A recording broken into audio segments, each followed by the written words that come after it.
Launched in 1990, the third generation of BMW's 3 Series, codenamed the E36, was fitted with around 10 different engine options, each one with its own strengths, weaknesses, and history. Having such a wide variety of engines, and with models often having completely different engines depending on the production year, it can easily get confusing as to what exactly is sitting under the hood of any given E36 on the road today.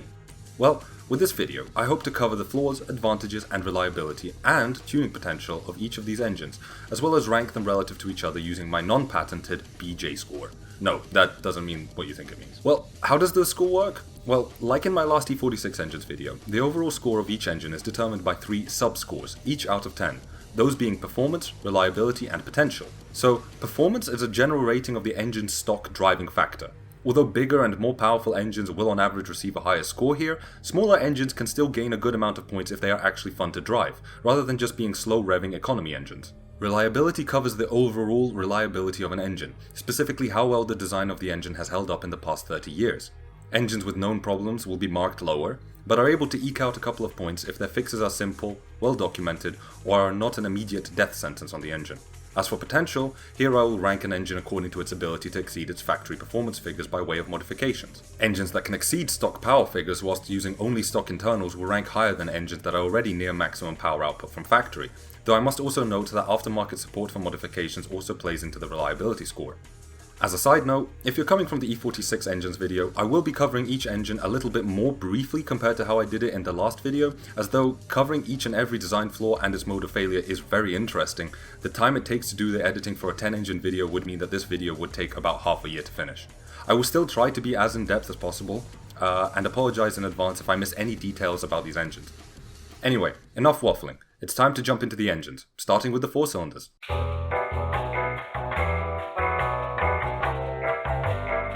Starting us off, we have the M40 engine. Coming both in 1.6 and 1.8 litre displacements, the M40 powered 316 and 318i models from launch in 1990 up until 1993, with the only internal difference between the two being the crankshaft, which reduced the stroke of the pistons of the 1.6 litre unit and thus reduced displacement. Outputting 100 horsepower in its 1.6 litre form and 113 horsepower in its 1.8 litre form, the M40 is the lowest power engine fitted to the E36 platform, and actually one of the oldest too, with its original application in the E30 starting in 1987. Its age is also shown in its design.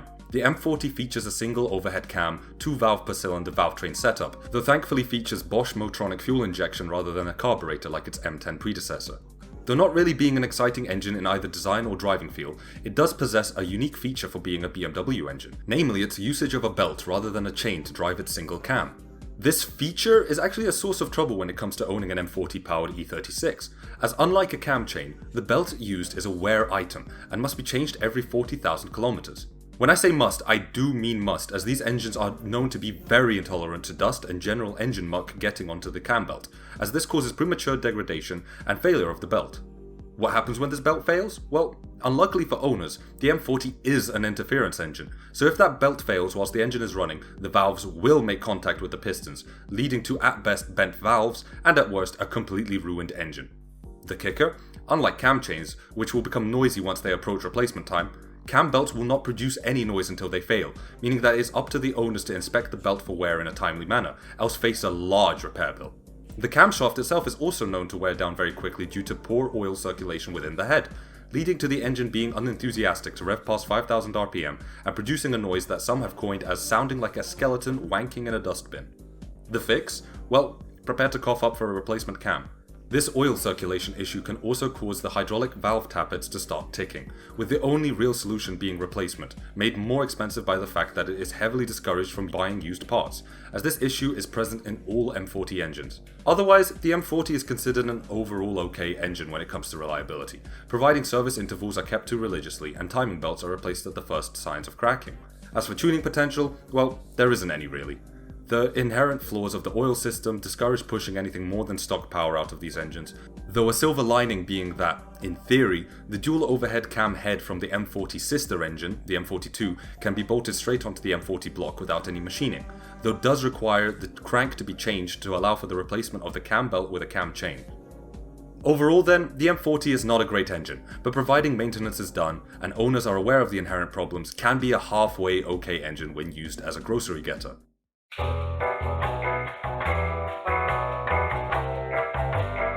Coming in as the successor to the aging M40, the M43 was introduced in 1994 and powered 316 and 318i models until the end of the E36's production life. Sharing the same block as its predecessor, the M40, it thankfully opted for a cam chain rather than a cam belt to drive its single overhead cam 2-valve per cylinder valve train. And just like in the M40, displacement was limited in the 1.6 litre unit by means of a reduced stroke rather than bore, meaning that the difference between the two displacements lies purely in their crankshafts. Upgrades also included an updated Bosch Motronic fuel injection system, the inclusion of the then new Dicer valve system, as well as the reworking of the rocker fingers found in the M40 to rocker rollers, which decreased premature wear upon the valve train. Producing 105 horsepower in the 316i and 115 horsepower in the 318i, the M43, like the M40, is not the liveliest of engines, though the inclusion of the aforementioned Dicer valve allowed for a higher low and mid-range torque output and generally improved drivability compared to its predecessor. Variants found in the E36 are of the original iteration, with the M43 fitted to the later E46 being exclusively the 1.9-litre M43 TU, which, though sharing heads, has a slightly larger bore than its original block. Most M43-powered E36s will feature the original M40-based M43, though due to a quirk in production spans, E36 compacts, specifically those produced between 1999 and 2001, feature the larger M43 TU unit found in the later E46 3 Series, and receive a bump in power to 118 horsepower due to a slightly updated engine management system. Though being touted as a new engine, in reality the M43 is closer to an M40 engine with some M42 technology, and though not as sporty as the M42, benefited greatly when it comes to reliability. Minor issues are known of, such as valve cover oil leaks and Dicer valve failures, but thankfully for M43 owners, the engine does not really possess any inherent flaws, and is known to run up to 500,000 kilometers with basic maintenance. Its inherent simplicity and overall minimal reliance upon electrical systems mean that it's typically quite easy to work on, even for novice mechanics. As for its tuning potential, though better than its predecessor, it still is at its core a base model engine, and though turbocharging is possible owing to its iron block, your money would be likely much better spent on swapping in a larger 6-cylinder unit from a 320 or 328i. Overall then, the M43 is a very cromulent engine. Not sporty by any means, but good on fuel, repair costs and overall reliability, and is uncharacteristically tolerant of abuse compared to other BMW engines.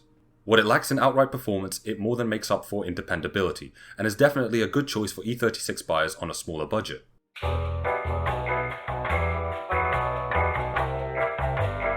Coming in as the sporty 4-cylinder of choice, we have the M42 engine. Being the first mass-produced BMW engine to feature dual overhead cams, the M42 was originally found in late production year E30s before being fitted to E36 318IS models from 1992 to 1995. Produced at the same time as the M40, the two engines share blocks, though differ pretty much everywhere else. Compared to the M40, the M42 only came in a single displacement, a 1.8 litre, and was touted as the performance 4-cylinder engine for the E36s and E30s it was fitted to. How is it sportier? Well, as mentioned before, the M42 featured a dual overhead cam 4-valve per cylinder valve train, driven via a chain rather than a belt, though also sported coil pack ignition compared to the distributor type found on the M40, as well as a twin-valve throttle body, biconcave combustion chambers, and the inclusion of a Dicer valve, like in the M43. This all comes together to give the M42 a healthy power output of 136 horsepower in the 318IS, a good number for even modern, naturally aspirated 1.8 litres, though its real appeal comes from its mode of power delivery, screaming its way up to 6,000 RPM to produce it. Its lower drag valve train and performance-oriented design means that it encourages drivers to really wind the engine up, and its classic, naturally aspirated 4-cylinder sound is reminiscent of the M10 on which it ultimately draws its roots from. Reliability-wise, the M42 does have its flaws, namely weak timing chain tensioners, leaky fuel and air breather lines, as well as the uncanny ability for the bolts which hold the internal oil sump up working their way loose over time, and often falling out completely. Said problem creates further issues as it allows for the sump gasket to move, blocking oil channels and leading to critical engine damage through oil starvation. Otherwise, however, owners report good reliability when maintenance is done by the schedule, with many examples reaching 300,000 km without any major engine work done. As for tuning potential, unlike its sister engine, the M40, the M42 has a wealth of known upgrade options, including increasing displacement up to 2.1 litres by means of swapping in the diesel M47 crank, upping compression by replacing the stock pistons with those from a 2.5 litre M50 engine, improving engine response through fitting a single mass flywheel from an M20 engine, or even through a simple chip tune, a known performance upgrade that can be applied to even a bone stock M42. Overall then, the M42 is a surprisingly great engine when it comes to driving experience. One of the last sport-oriented 4-cylinder engines BMW produced, it has more or less stood the test of time, and though requires more mechanical attention than the hardy M43, more than compensates for it by its character and large tuning potential.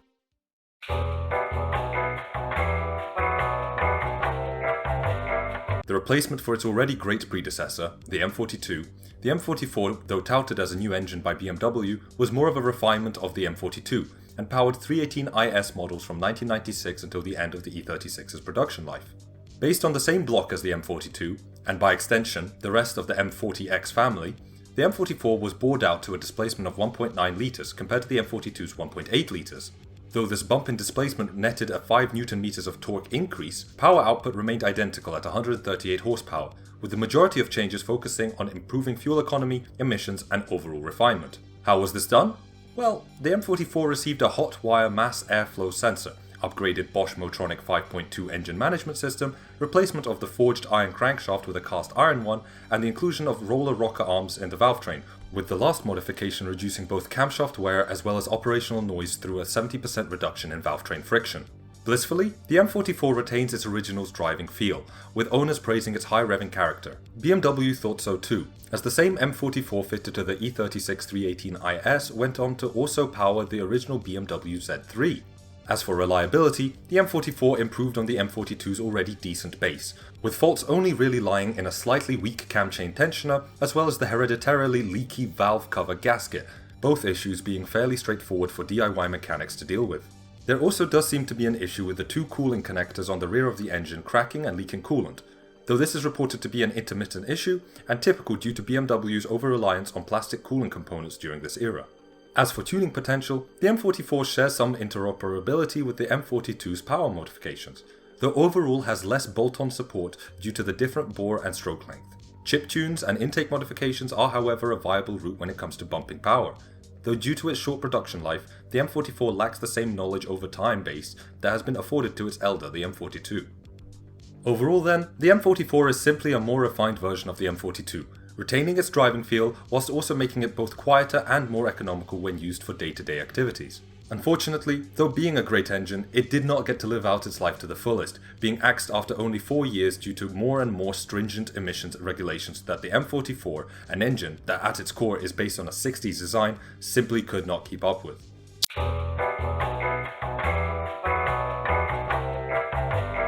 Rounding off the 4-cylinder engines, and also being the only diesel one out of all of them, we have the M41. A later addition to the E36 engine lineup, the M41 powered 318 TDS models between 1994 through till 2000.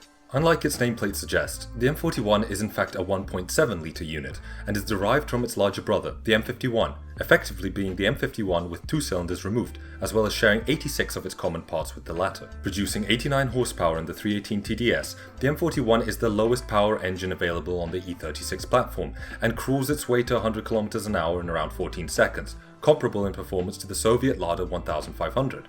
Engineering-wise, the M41 is very simple, featuring a single overhead cam, 2 valve per cylinder valve train, indirect fuel injection, and thankfully a turbocharger and intercooler, the latter a luxury that was not afforded to all E36 diesels. For a lack of better phrasing, the M41 really is a caveman's engine. There's not really any fancy systems that better fuel economy, nor make it sporty or fun to drive. The most advanced feature, if it can even be called that, is the implementation of an exhaust gas recirculation valve that, though aimed towards reducing emissions, typically only succeeds in providing one of the few problem points in the engine, often clogging up and causing rough running and reduced power output. This brutish approach to engine design means that, though making a pitiful amount of power for a 1.3-ton car, it is quite likely one of the most reliable engines ever made, with its only real fault stemming from the fact that, due to its lacking a throttle plate, the M41 is very slow to reach operating temperature, and thus does not reach sufficient temperatures to burn off excess carbon within the engine, leading to the aforementioned EGR valve becoming blocked, an issue that is easily rectified by means of a planking plate. Being a turbocharged engine, it is more sensitive when it comes to maintaining correct oil levels, though is not noted to have any issues concerning premature turbocharger failure.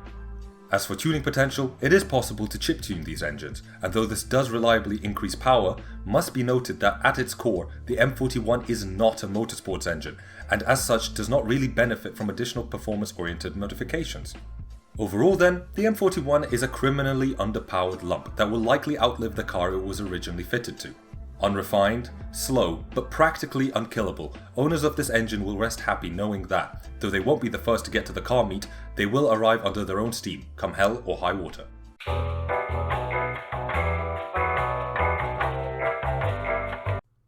Having finished with the 4 cylinders, we can now get on to the real stars of the show, starting with the cult classic, the M50. Produced in 2 and 2.5 litre displacements, developing 150 horsepower in the 320i and 192 horsepower in the 325i respectively, the M50 was a launch engine, running from 1990 until 1995 in some models. Based on the M20 engine, the M50, in its original 2 and early 2.5 litre form, is little more than an M20 with a dual overhead cam, 4 valve per cylinder head, though some other improvements include the switch from cam belt to a cam chain, replacement of the old distributor type ignition system to a digital coil pack type, as well as the overall digitalization of the engine by means of an actual mass airflow sensor, and inclusion of more general engine sensors. Block-wise, both 2 and 2.5 litre variants use the same cast iron block, though differ in both stroke length and bore, and hence are not interchangeable despite their identical external dimensions. 325i models produced from 1993 also feature the updated M50TU variant of 2.5 litre unit, that differs from its original iteration through the inclusion of a variable valve timing system on the intake camshaft, named Vanos by BMW, and though peak power remained identical to non-Vanos models, did significantly improve low to mid-range torque, making around town driving easier. Whilst on the topic of driving experience, the M50 is generally considered a good engine in both its stock 2 and 2.5 litre forms, with a soundtrack and power delivery that rewards pushing it to the red line, though non-Vanos equipped engines are known to be somewhat lacking when it comes to mid-range torque. Reliability wise, the M50 is also pretty good, though owners report that the cooling system, particularly the water pump, is a source of issue for these engines, and given its high heat output, tend to overheat more often than they should. The later Vanos-equipped units, though improving torque delivery, are also known to be a point of failure, and are practically guaranteed to fail in some way after 200,000 kilometers. And though rebuild kits are not wallet-breakingly expensive, the repair process is nonetheless an involved and slightly tedious job. Where the M50 really shines, though, is in its potential for tuning, and is reported to be able to handle up to 500 horsepower on stock internals. Tuning for E85 is a common route to increasing power, and owing to its iron block, is happily able to accept turbo and supercharging reliably. Swapping in more aggressive cams from the E36 M3's S50 engine is also a common upgrade, and though typically reduces fuel economy, gives even naturally aspirated units more bite at the top of the rev range. Overall then, the M50 is the engine to go for if you're planning on modifying your E36, with its affinity for higher than stock power output being often compared to Toyota's legendary 2JZ. As with most BMW engines, the M50 demands a consistent maintenance schedule, though if looked after and taken care of, proves to be as comfortable being a daily driver as it is fun to drive on the back roads, even in stock form.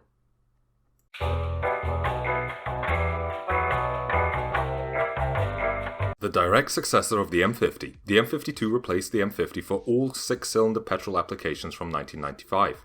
Produced in 3 displacements, a 2, 2.5 and 2.8 litre, the M52's application and production years are a little confusing, so I'll try to explain them as succinctly as possible.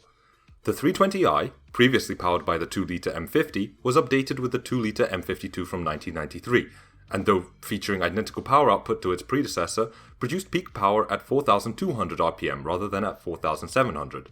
The 325i nameplate, which was exclusively powered by the 2.5 litre M50, was retired in 1995 and was replaced by the new 323i that, though powered by the same displacement M52 engine, dropped power from 192 to 170 horsepower. Finally, the 2.8 litre M52 unit was introduced in 1995 to power the new 328i model, and though displaced 300 cubic centimeters more than the earlier 2.5 litre M50 engine, only managed to output 1 more horsepower than the 325i it replaced, though admittedly increased peak torque from 245 Nm to 280. Heavily based upon its predecessor, the M50TU, and ultimately a derivative of the M20 on which even the M50 is based, the M52 can be considered a new engine, even if superficially similar to its older brother. 20 kilograms lighter due to an aluminium block rather than the iron one found in the M50, the M52 also carried over the later M50TU's Vanos system. As though the two have incompatible blocks, the M52 effectively has the same head as the M50TU. Pistons, rods, and valves are also completely different, with the valves especially being filled with sodium to reduce weight and valve float at higher RPMs, though the crankshaft, which is forged steel in the M52, is completely interchangeable with the cast iron crankshaft found in the M50, due to both engines being built off of the M20.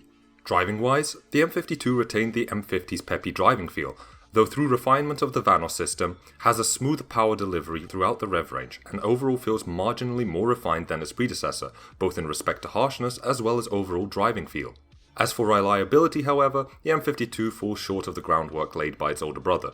All M52 engines fitted to the E36 lineup feature the Vanos system, and though benefiting the fuel efficiency, torque delivery, and emissions output, comes with all the same failure modes and intervals.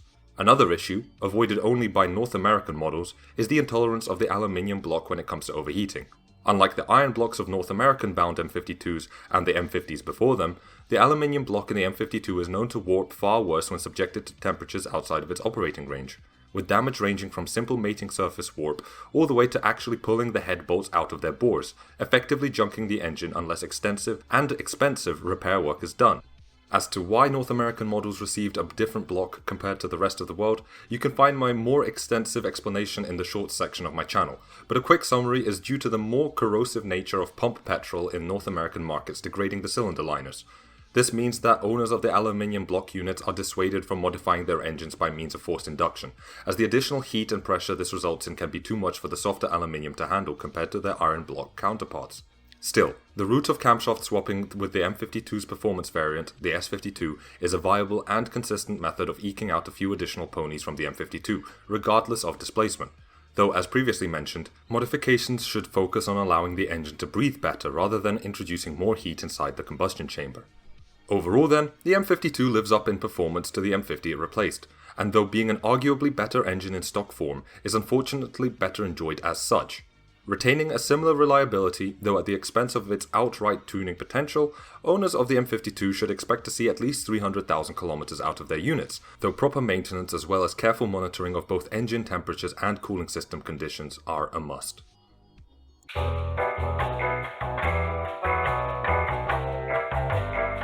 Our final commuter engine before getting onto the motorsports engines, we have the M51.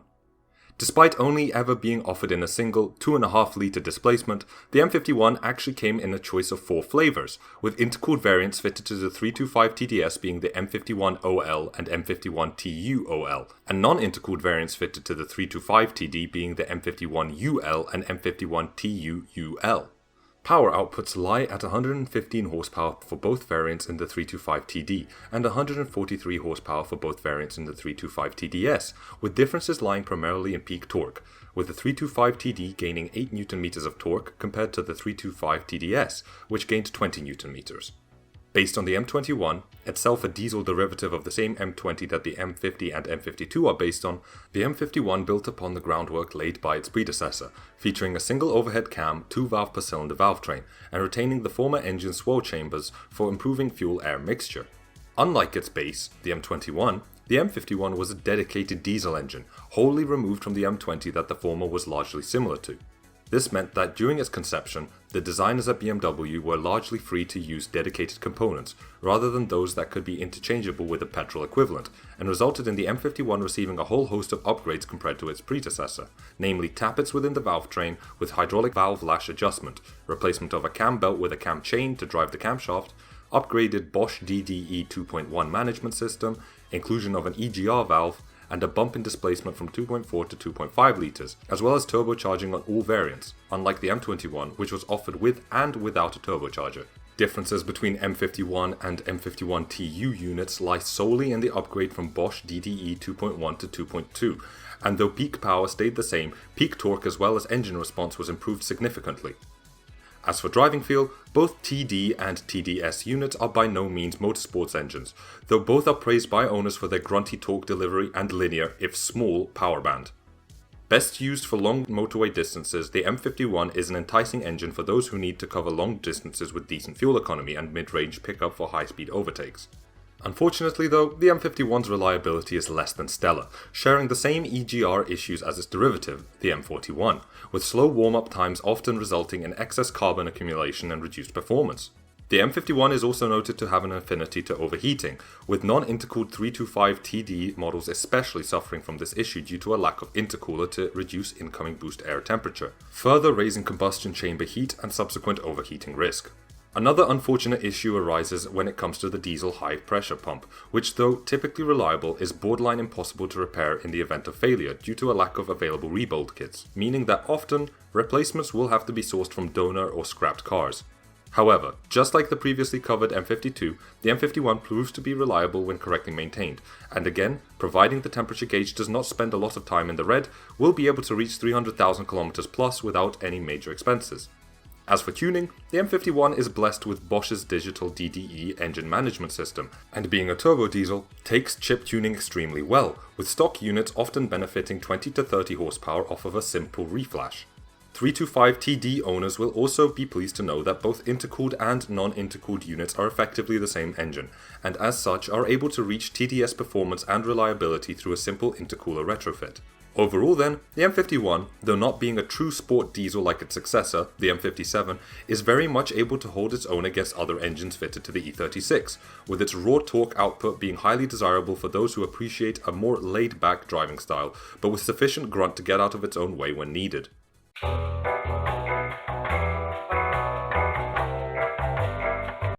Having now covered all commuter engines, we can finally get onto the motorsport engines, starting with the S50.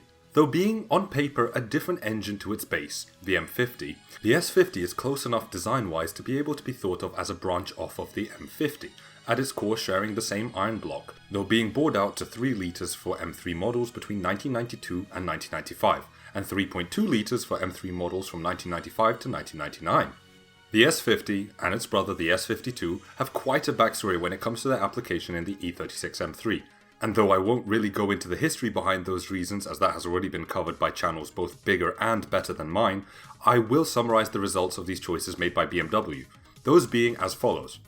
Essentially, from 1992 until 1994, the E36 M3 was not offered to the North American market, with models for the rest of the world being produced between these years using the original S50 B30 unit. In 1994, the M3 finally arrived on the shores of North America, with models using a US-exclusive S50 B30 US unit, though the rest of the world continued to use the original S50 B30 up until 1995.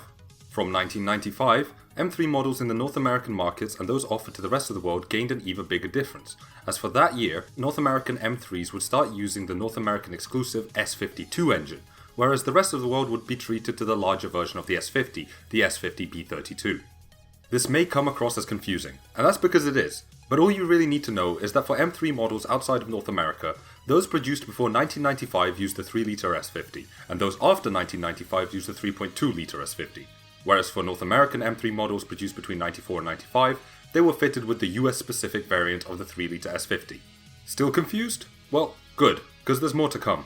Focusing on the original S50 offered to the majority of the world, it differs from its base, the M50, in a number of ways, specifically increased stroke and bore to bump displacement up to 3 litres from 2.5 in the M50, increasing compression from 10.5 to 1 to 10.8 to 1, complete redesign of the head by means of porting and polishing, as well as bumping valve spring stiffness, fitting of individual throttle bodies rather than a single common throttle body like in the M50, fitment of a freer flowing intake and exhaust system, as well as the implementation of Bosch's M3.3 engine management system.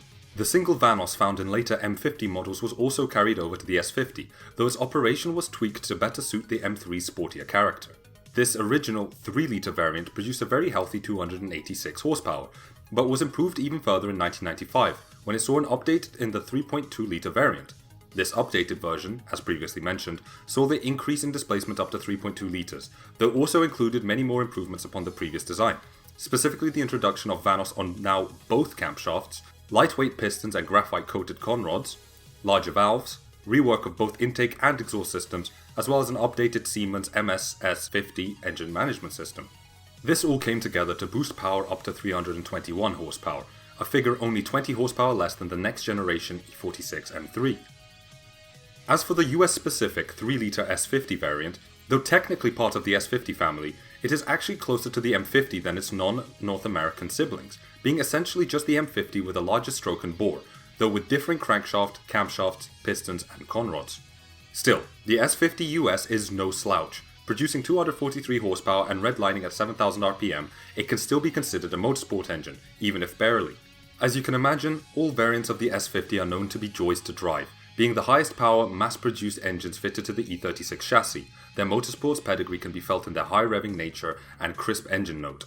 As for reliability, the S50, owing to its M50 roots, is equally as dependable as its commuter base, though 2 shares its beleaguered Vanos issues, being worse on the later 3.2 litre variant due to the incorporation of the Vanos on both cams rather than the 3 litre single cam.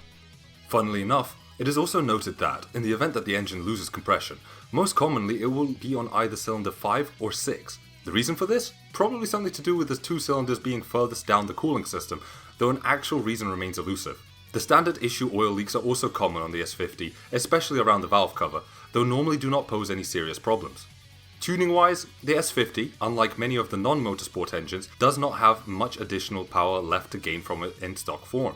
Aggressive cams, freer flowing intake and exhaust can net a 15 to 20% power increase, though the cost of said upgrades often exceed hobbyist budgets. Forced induction is however still a viable path for power increases, with the iron block handling additional pressure quite well, and results often in a power bump to around 450 horsepower.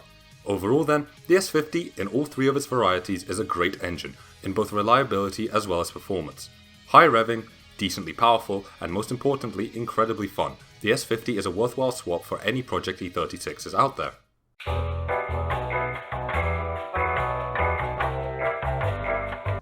The final engine we'll be talking about today, and possibly the most unique, we have the S52. Introduced in 1996 as the replacement for the earlier S50 US, the S52 is often a topic of debate amongst enthusiasts due to its somewhat non-M engine roots. At first glance, the S52 appears to be little more than a tuned version of the M52B28, sharing the same basic iron block, bore and stroke configuration, and even cylinder head casting. However, the S52 does include a number of upgrades aimed at improving performance and durability.